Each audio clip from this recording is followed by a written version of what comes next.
Hello, my name is Wild Lee from Wild Lee Tarot, and this is your Moonday message for the week beginning Monday, October 19th, 2020. And if you aren't catching this message on Monday, this can still apply to you for this week or really any time when you touch in.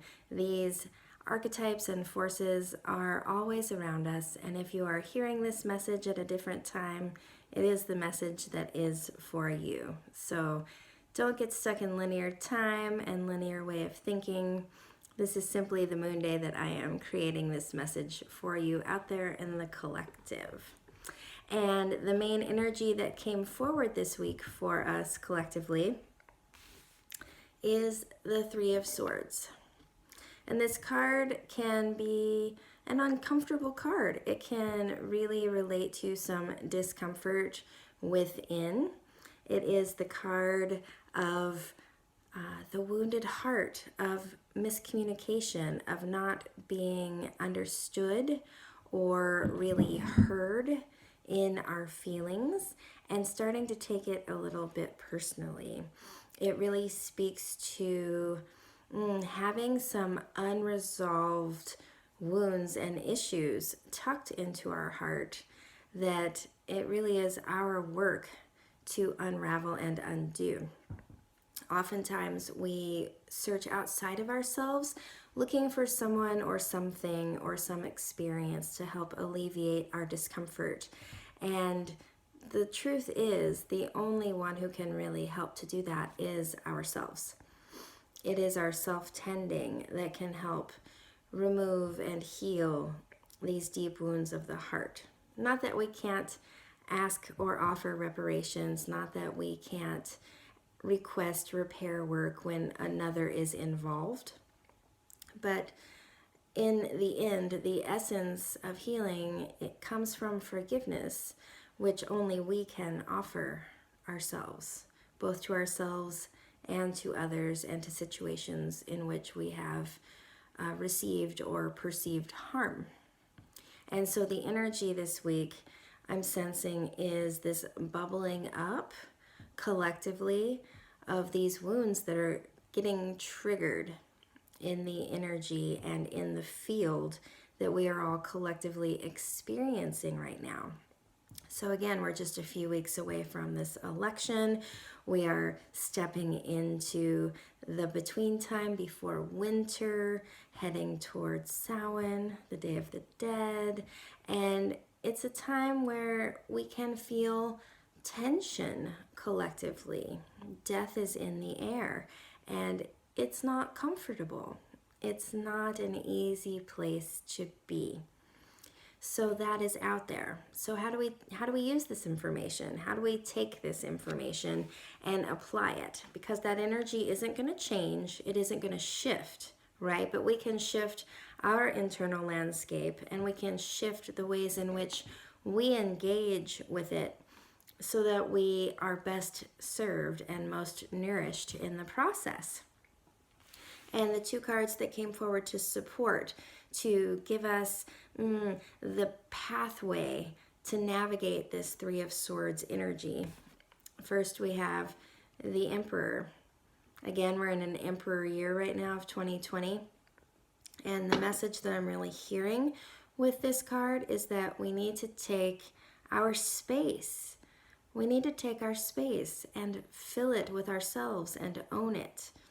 It doesn't necessarily mean that we all need to have some solitude, but we do need to be really clear about our own personal space and boundaries, particularly this week if there is a potentiality for a good portion of us to be a little extra triggered with what this crunchy energy is in the field collectively. Then it's even more important that we hold our own space so that we don't take on when those around us are experiencing less capacity than usual. And there's no shame or judgment there. It's just a recognition that emotions are incredibly contagious. especially the really charged ones. I'm sure you've had a personal experience of this where perhaps you're having a perfectly fine day, you're going around feeling happy or at the very least neutral, and then you come in contact with someone who's bristling with anger, who is just really full of an aggressive emotion that they project at you or give to you for what you perceive to be no good reason, and how that can dampen the neutrality or positive feelings that you were experiencing pretty quickly.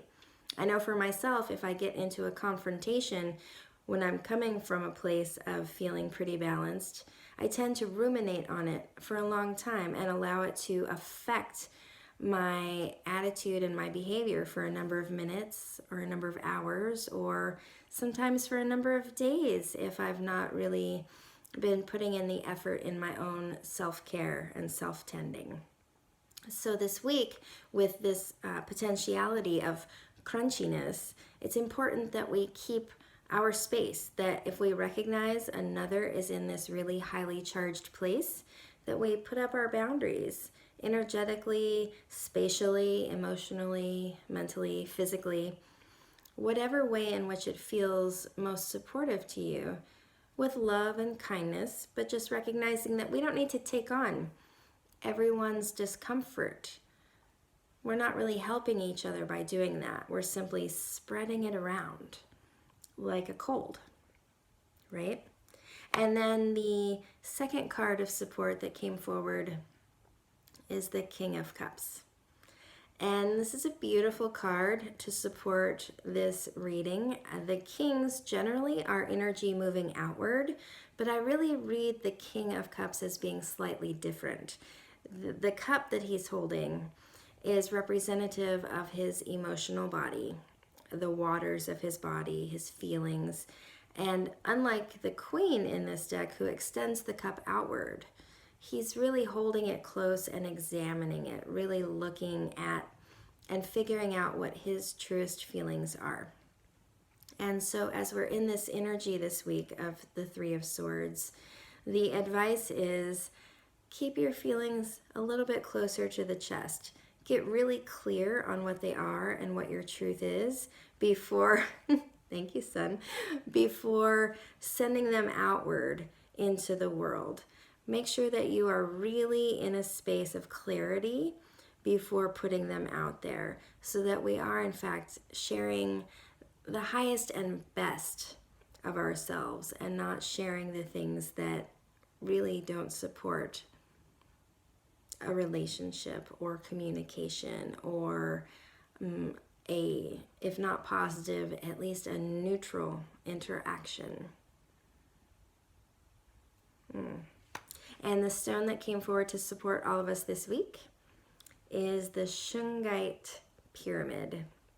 And Shungite is a really beautiful ally that helps absorb negativity, absorb toxins, toxic emotions, toxic feelings.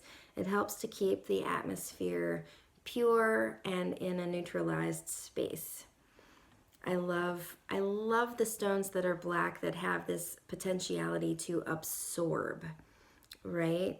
We can be very conscious and cognizant about what we choose to absorb and bring into our bodies and into our fields.